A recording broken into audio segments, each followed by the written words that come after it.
रावण के 10 सिर 10 पापों की 10 कमजोरियों का प्रतीक हैं, जिनसे हर एक व्यक्ति को छुटकारा पाना चाहिए। इसमें काम, क्रोध, लोभ, मोह, द्वेष, घृणा, पक्षपात, अहंकार, व्यभिचार और धोखा शामिल है। आज से वर्ष 7129 वर्ष पूर्व हुए थे। भगवान राम अर्थात उनका जन्म 5114 ईस्वी पूर्व हुआ था। उन्हीं के काल में हुआ था दशानन रावण।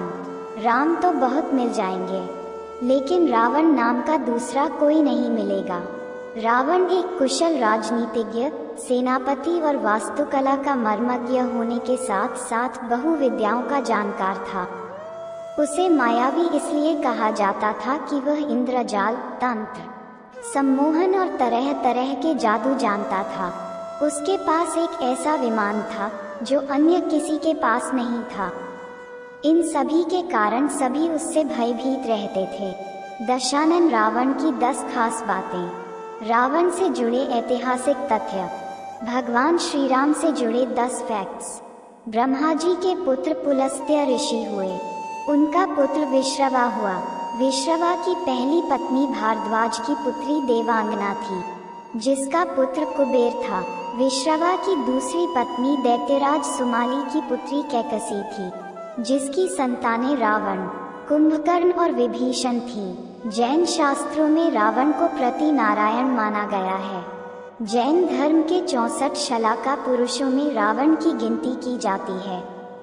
रावण के बारे में वाल्मीकि रामायण के अलावा पद्म पुराण, श्रीमद् भागवत पुराण, कूर्म पुराण, महाभारत, आनंद रामायण, दशावतार चरित आदि हिंदू ग्रंथों के अलावा जैन ग्रंथों में भी उल्लेख मिलता है। भगवान रामचंद्र का विरोधी और शत्रु होने के बावजूद रावण सिर्फ बुरा ही नहीं था, वह बुरा बना तो सचमुच में ही प्रभु श्री राम की इच्छा से। हो ये वही जो राम रचि राखा। एक बुराई आपकी सारी अच्छाइयों पर पानी फेर देती है और आप देवताओं की नजरों में भी नीचे गिर जाते हैं। विद्वान और प्रकांड पंडित होने से आप अच्छे साबित नहीं हो जाते। अच्छा होने के लिए नैतिक बल का होना जरूरी है, कर्मों का शुद्ध होना जरूरी है। शिव का परम भक्त, यम और सूर्य तक को अपना प्रताप झेलने के लिए विवश कर देने वाला प्रकांड विद्वान, सभी जातियों को समान मानते हुए भेदभाव रहित रक्ष समाज की स्थापना करने वाला रावण आज बुराई का प्रतीक माना जाता है, इसलिए कि उसने दूसरे की स्त्री का हरण किया था। आओ जानते हैं कि रावण में कौन कौन सी अच्छाइयाँ थी। अगले पन्ने पर पहली अच्छाई, महापंडित रावण। कहा जाता है कि जब राम वानरों की सेना लेकर समुद्र तट पर पहुँचे, तब राम रामेश्वरम के पास गए और वहां उन्होंने विजय यज्ञ की तैयारी की। उसकी पूर्णाहुति के लिए देवताओं के गुरु बृहस्पति को बुलावा भेजा गया, मगर उन्होंने आने में अपनी असमर्थता व्यक्त की। अब सोच विचार होने लगा कि किस पंडित को बुलाया जाए ताकि विजय यज्ञ पूर्ण हो सके। तब प्रभु राम ने सुग्रीव से कहा, तुम लंकापति रावण के पास जाओ। सभी आश्चर्यचकित थे, किंतु सुग्रीव प्रभु राम के आदेश से लंकापति रावण के पास गए। रावण यज्ञ पूर्ण करने लिए आने के लिए तैयार हो गया और कहा, तुम तैयारी करो, मैं समय पर आ जाऊंगा। रावण पुष्पक विमान में माता सीता को साथ लेकर आया और सीता को राम के पास बैठने को कहा। फिर रावण ने यज्ञ पूर्ण किया और राम को विजय का आशीर्वाद दिया। फिर रावण सीता को लेकर लंका चला गया। लोगों ने रावण से पूछा, आपने राम को विजय होने का आशीर्वाद क्यों दिया? तब रावण ने कहा, महापंडित रावण ने यह आशीर्वाद दिया है, राजा रावण ने नहीं। अगले पन्ने पर दूसरी अच्छाई,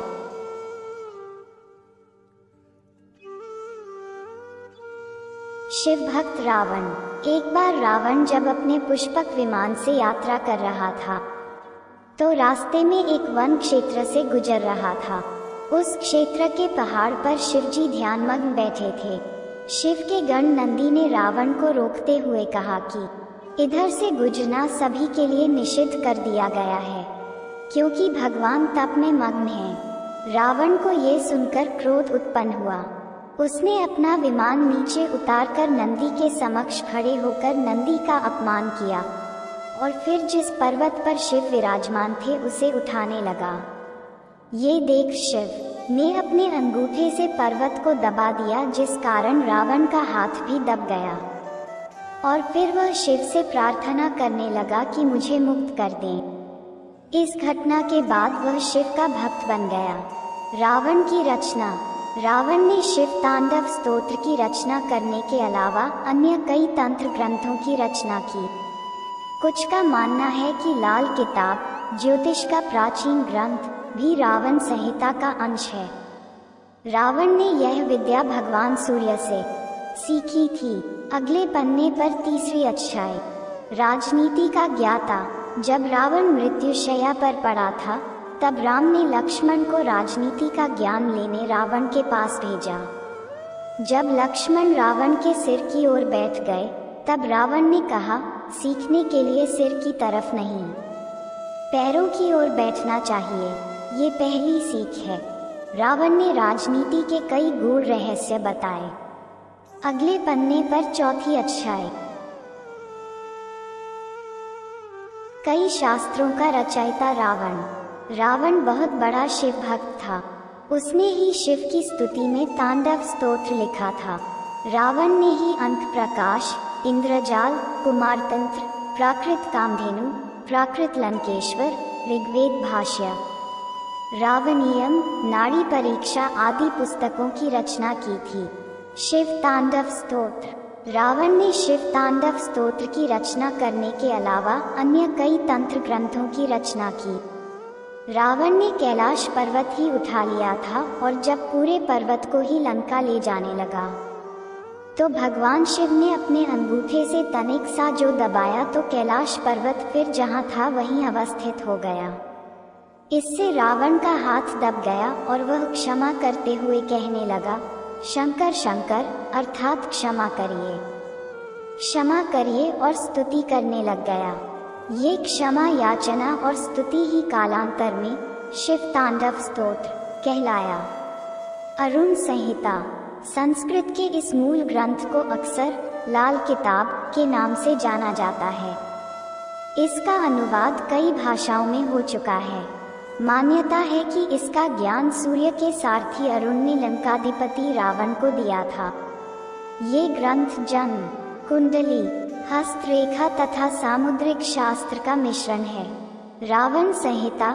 रावण संहित जहाँ रावण के संपूर्ण जीवन के बारे में बताती है, वहीं इसमें ज्योतिष की बेहतर जानकारियों का भंडार है।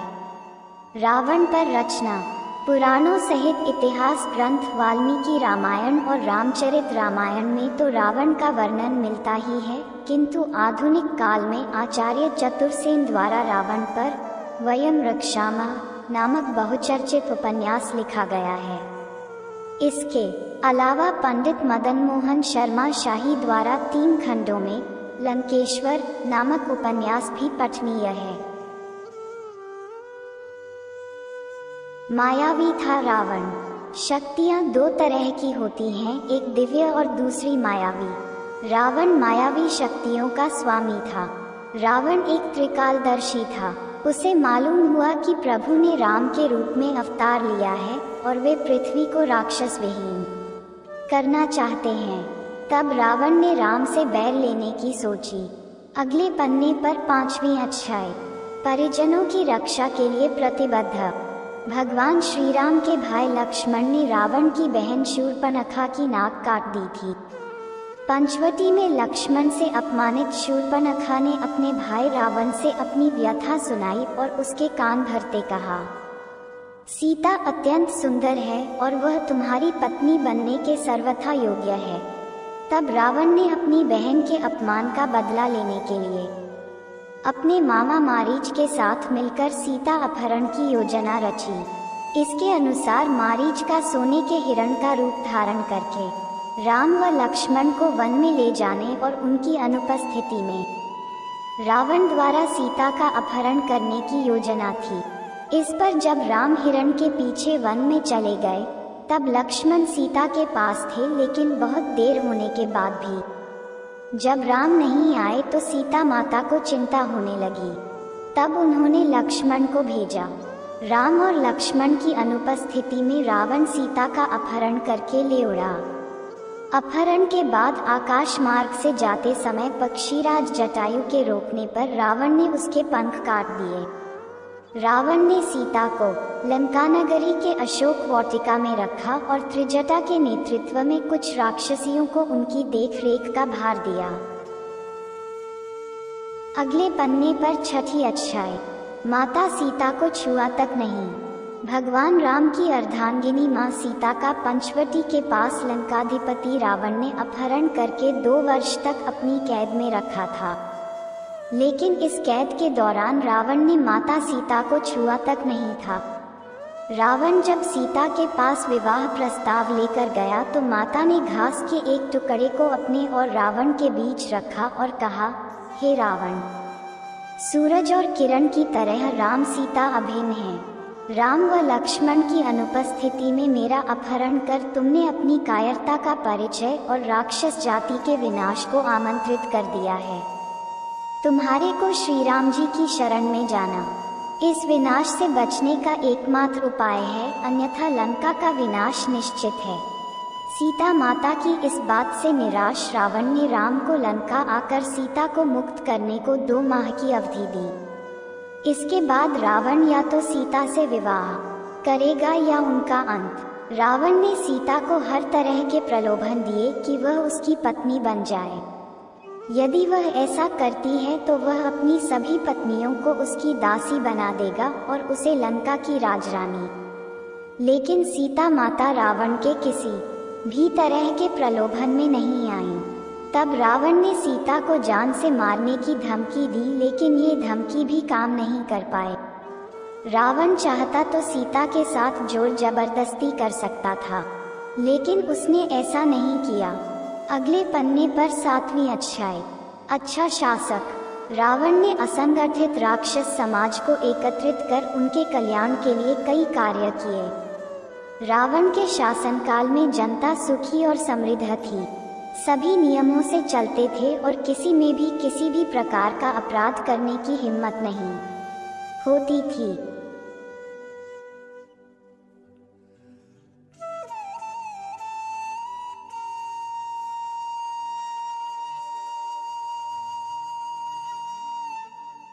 रावण ने सुंबा और बाली द्वीप को जीतकर अपने शासन का विस्तार करते हुए इंद्वीप, मलय द्वीप, वराह द्वीप, शंख द्वीप, कुश द्वीप, यव द्वीप और आंध्राले पर विजय प्राप्त की थी। इसके बाद रावण ने लंका को अपना लक्ष्य बनाया। आज के युग के अनुसार रावण का राज्य विस्तार इंडोनेशिया, मलेशिया, बर्मा, दक्षिण भारत के कुछ राज्य और संपूर्ण श्रीलंका तक था। लंका तथा कुबेर को कैलाश पर्वत के आसपास के त्रिविष्टक, तिब्बत क्षेत्र में रहने के लिए कह दिया। इसी तारतम्य में रावण ने कुबेर का पुष्पक विमान भी छीन लिया। दरअसल माली, सुमाली, माल्यवान नामक 3 दैत्यों द्वारा त्रिकुट सुबेल पर्वत पर बसाई लंकापुरी को देवों ने जीतकर कुबेर को लंकापति बना दिया था। रावण की माता कैकसी सुमाली की पुत्री थी। अगले पन्ने पर 8वीं अध्याय। रावण ने रचा था नया संप्रदाय।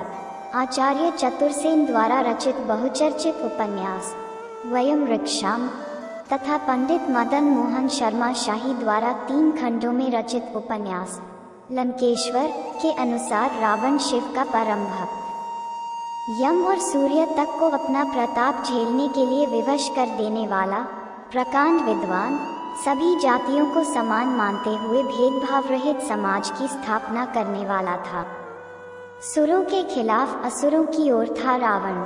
रावण ने आर्यों की भोग विलास वाली यक्ष संस्कृति से अलग सभी की रक्षा करने के लिए रक्ष संस्कृति की स्थापना की थी।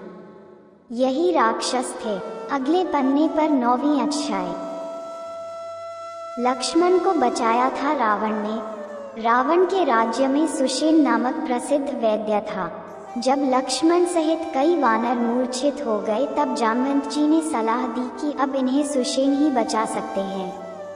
रावण की आज्ञा के बगैर उसके राज्य का कोई भी व्यक्ति कोई कार्य नहीं कर सकता। माना जाता है कि रावण की मौन स्वीकृति के बाद ही सुषेण ने लक्ष्मण को देखा था और हनुमान जी से संजीवनी बूटी लाने के लिए कहा था। अगले पन्ने पर 10वीं अध्याय। आयुर्वेद, तंत्र और ज्योतिष का ज्ञाता। रावण अपने युग का प्रकांड पंडित ही नहीं, वैज्ञानिक भी था। आयुर्वेद, तंत्र और ज्योतिष के क्षेत्र में उसका योगदान महत्वपूर्ण है। इंद्रजाल जैसी अथर्ववेद मूलक विद्या का रावण ने ही अनुसंधान किया।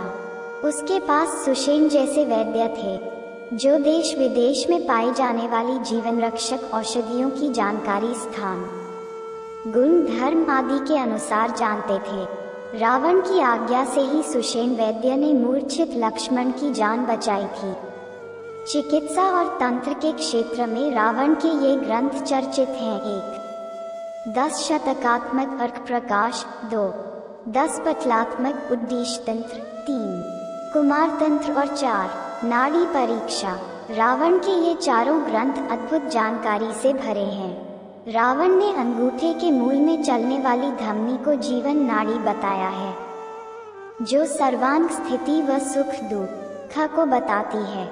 रावण के अनुसार औरतों में वाम हाथ एवं पांव तथा पुरुषों में दक्षिण हाथ एवं पांव की नाड़ियों का परीक्षण करना चाहिए। इसी प्रकार शिशु स्वास्थ्य योजना का विचारक अर्क प्रकाश को रावण ने मंदोदरी के प्रश्नों के उत्तर के रूप में लिखा है।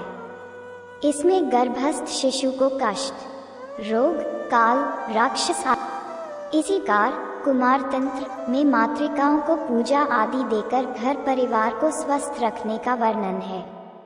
इसमें चेचक, छोटी माता, बड़ी माता जैसी मातृ व्याधियों के लक्षण व बचाव के उपाय बताए गए हैं।